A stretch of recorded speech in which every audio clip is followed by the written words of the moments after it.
लाख गुंडा मर गए हो झूलनिया पर दबाई के। अरे गैली भरन पानी अरे जठऊ पहुँचे जाय के पूछे जठऊ कि ऊंचवा का है अरे बोली शर्माई के। अरे लाख गुंडा या भैया राम लाख गुंडा मर गए अरे झूलनिया पर दबाई के।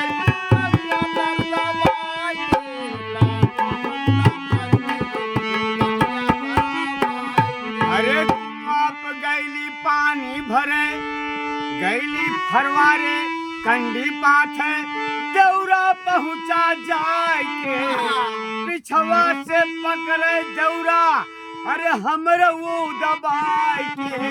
लाख गुंडा मर गए